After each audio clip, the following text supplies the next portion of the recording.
Hello everyone, welcome to History class.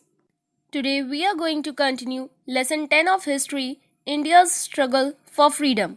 Earlier we had discussed about nationalism, causes of the rise of nationalism, organized nationalism and partition of Bengal.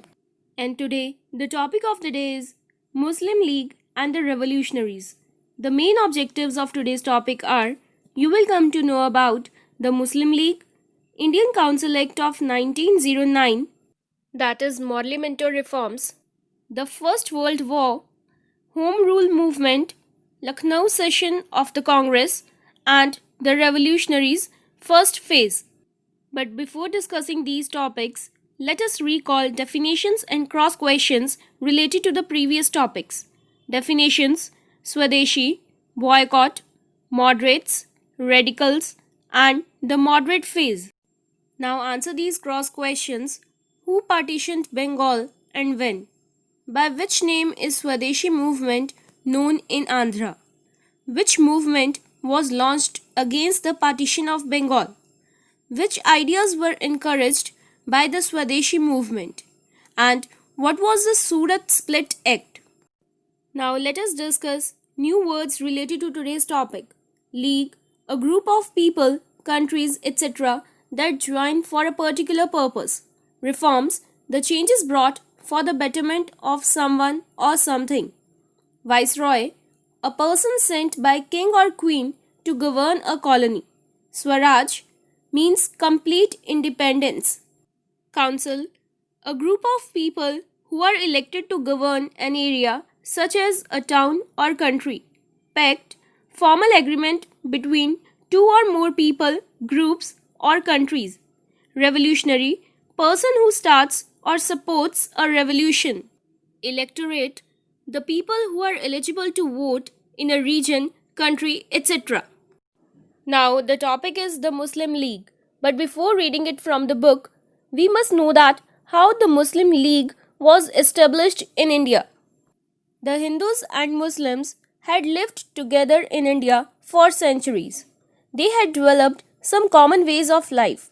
Since both the communities were exploited by the British, they fought together during the First War of Independence in 1857. Such a unity between the two communities posed a danger to the British imperialism. The uprising of 1857 made the British realize that they had to divide the Hindus and Muslims in India in order to prolong their rule in India. They therefore tried to sow the seeds of discord between them to check the rising tide of nationalism. They encouraged the Muslim community to wreck the national movement from within. They branded the national movement as a movement for establishing the Hindu kingdom in India. For this purpose, they encouraged the Muslims to set up their own separate organization, the Muslim League, with the hope that it would keep the Muslims away from the Congress. It was the British policy of divide and rule that led to the establishment of the Muslim League in India in 1906. Now let us read from the book. All India Muslim League was founded in 1906 in Dhaka. Aga Khan, Nawab Muhsinul Mulk and the Nawab of Dhaka were the founding members of the All India Muslim League. The partition of Bengal was supported by the Muslim League. The League had demanded for a separate electorate for Muslims from the Viceroy Lord Minto. Means after the revolt of 1857, the British followed the well-proven policy of divide and rule.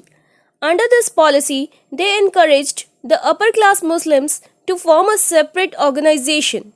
The Muslim League was formed in 1906 in Dhaka under the leadership of Aga Khan, Nawab of Dhaka and Nawab Muhsinul Mulk to protect and advance the political rights and interests of Muslims of India and to represent their needs and aspirations to the government. With the formation of Muslim League, relations between Hindus and Muslims worsened. So there was thus an atmosphere of suspicion and distrust between the both communities. the Muslim League demanded for a separate electorate for Muslim voters from the Viceroy Lord Minto. Means the Muslims wanted to elect their leaders from their own community. Now let us read and discuss about Indian Councils Act of 1909, Morley Minto reforms. The British played the divide and rule card very well. They pleased the moderates with the Indian Councils Act of 1909. Morley, the Secretary of the State, and Minto, the Viceroy, passed this act. It is also known as the Morley-Minto Reforms. Means the Indian Councils Act of 1909 was an act of the British Parliament that introduced a few reforms in the legislative councils and increased the involvement of Indians in the governance of British India. It was more commonly known as Morley-Minto reforms after the Secretary of State, that was John Morley, and Viceroy of India, Minto. With the help of Lord Minto, the Viceroy, the League of Muslims secured its demand for separate electorate, means they were to elect the leaders from their own community, and this was introduced to create the division between Hindus and the Muslims. The provision for separate electorate in the Morley-Minto reforms of 1909 was intentionally incorporated to please the Muslim League and create a rift between the Muslim League and the Congress. So mainly, the Morley-Minto reforms of 1909 introduced separate electorates for the Muslims. Some constituencies were earmarked for Muslims and only Muslims could vote their representatives. Means the areas which were divided for elections, among those areas, some areas were earmarked for the Muslims only and they were to elect the leaders from their own community. Now let us read and discuss about the First World War 1914. In 1914, the First World War broke out. The British used Indian resources and soldiers to fight this war. Indian leaders criticized this move. They launched a movement to establish self-rule. Means the First World War broke out in 1914 and it ended in 1918. The British used Indian wealth and troops in the war. Many of the Indian leaders criticized this. Bal Gangadhar Tilak, the great Indian leader, decided to support the government with men and money in order to achieve the self-government. Home Rule Movement 1916. The movement aimed to get the right of self-rule from the British Crown. Bal Gangadhar Tilak and Annie Besant launched the Home Rule Movement in 1916. The movement believed that freedom is a birthright. Tilak gave the slogan, "Swaraj is my birthright and I shall have it." Basically, Bal Gangadhar Tilak set up the Home Rule movement in 1916. Its headquarters were at Pune in Maharashtra. The main objective of this movement was to attain home rule or self-government within the British Empire by all constitutional means and to educate and organize public opinion in the country towards the attainment of this goal. And Annie Besant set up a similar home rule movement in 1916. Its headquarters were at Adyar near Madras, the present-day Chennai. The leaders of the home rule movement followed the constitutional means to achieve their aim. They shunned violent and revolutionary methods. The movement believed that freedom is a birthright. Bal Gangadhar Tilak, in his speeches, said that the liberty was the birthright of every individual and that home rule was the only cure of India's political ills and the grievances of the Indians. He declared that Swaraj is my birthright and I shall have it. He preached the idea of home rule through his newspaper, The Kesari. However, the home rule failed to achieve its goal of self-rule, but it brought a new life in the national movement. Women joined in large numbers. It forced the government to promise gradual development of self-governing institutions in India.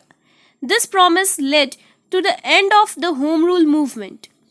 Now let us read and discuss about Lucknow session 1916 of the Congress. In 1916, the annual session of the Congress was held at Lucknow.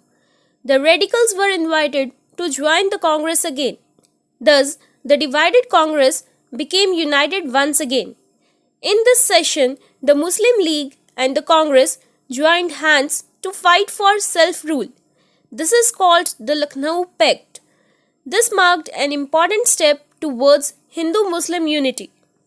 As we had earlier discussed that the First World War broke out in 1914, Bal Gangadhar Tilak, the great Indian leader, decided to support the government with men and money in order to achieve self-government. Mrs. Annie Besant introduced a new spirit and took upon herself the task of reuniting the moderates and the radicals. She succeeded in her efforts. The radicals rejoined the Congress. The British attitude towards Turkey during the First World War displeased the Indian Muslims. So, they turned to the Congress, and the general session of both the Congress and the Muslim League was held simultaneously at Lucknow in 1916. As a result, the Lucknow Pact was signed between the Congress and the Muslim League. Both parties decided to work jointly for the freedom of the country. Thus, the Hindu-Muslim unity was established again. So, we can say that Lucknow session of the Congress was the most important step towards the Hindu-Muslim unity. Now, let us read and discuss about the revolutionaries' first phase. Revolutionaries were the persons who start or support a revolution. The moderates and the radicals both failed to achieve their political goals. The partition of Bengal was not annulled. People were disappointed, especially with the present political scenario. A search began for a new method. This gave rise to revolutionary methods. They believed in the use of violence. They aimed at physically expelling the British from India. Expelling means turning out. They were called revolutionaries. They were active in Punjab, United Provinces, Tamil Nadu, Maharashtra and Bengal. They copied the Russian and French revolutionaries. They killed unpopular British officials and magistrates. Magistrates means judges or administrators. They looted arms and committed dacoities to collect money. Basically, the revolutionaries were the nationalists who believed in revolutionary methods. Earlier, both the radicals and the moderates tried a lot to stop the partition of Bengal, but they both failed to achieve their political goals. So, the Indians were disappointed, especially with the present political structure of India. So, they started searching for the new methods. This gave rise to the revolutionary methods.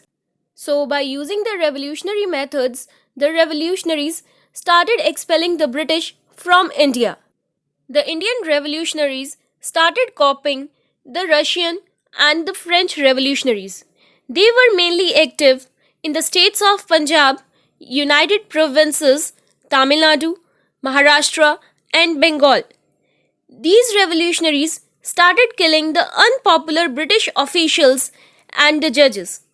They started plundering the weapons and started collecting the money from the British officials and judges by adopting the violence. They also organized secret societies.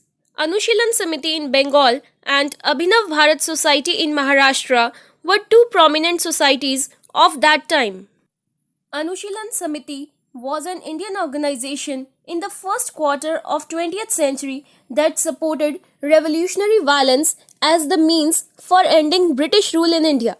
It was founded in 1902 by Satish Chandra Basu. Other than this, Abhinav Bharat Society was also known as Young India Society, and it was a secret society founded by Vinayak Damodar Savarkar and his brother Ganesh Damodar Savarkar in 1904. It was in Nasik, Maharashtra, and this society believed in armed revolution. Moreover, some other prominent revolutionaries of that time were Khudiram Bose, Ajit Singh, Madam Bhikaiji Kama, and Shyamji Krishna Varma, who started organizations outside India. In 1913, Gadar Rebellion Party was formed in America and Canada. Their activities were centered around the newspaper Gadar. Lala Hardyal and Sohan Singh Bhakhna were prominent figures of the Gadar party. In 1913, Lala Hardyal and Sohan Singh Bhakhna formed the Gadar party in Canada and America to organize a rebellion against the British government in India. And on November 1st, the party announced its emergence to the world by launching its first newspaper Gadar. Gadar is basically an Urdu word which means revolt or rebellion. So, we can conclude that the failure of moderates and radicals gave rise to the revolutionaries. They believed in violent methods to fight against the British, and they operated through several secret societies like Anushilan Samiti, Abhinav Bharat Society, etc. Now, I hope the lesson is clear to you. Your today's homework is to solve the back exercises and learn the lesson.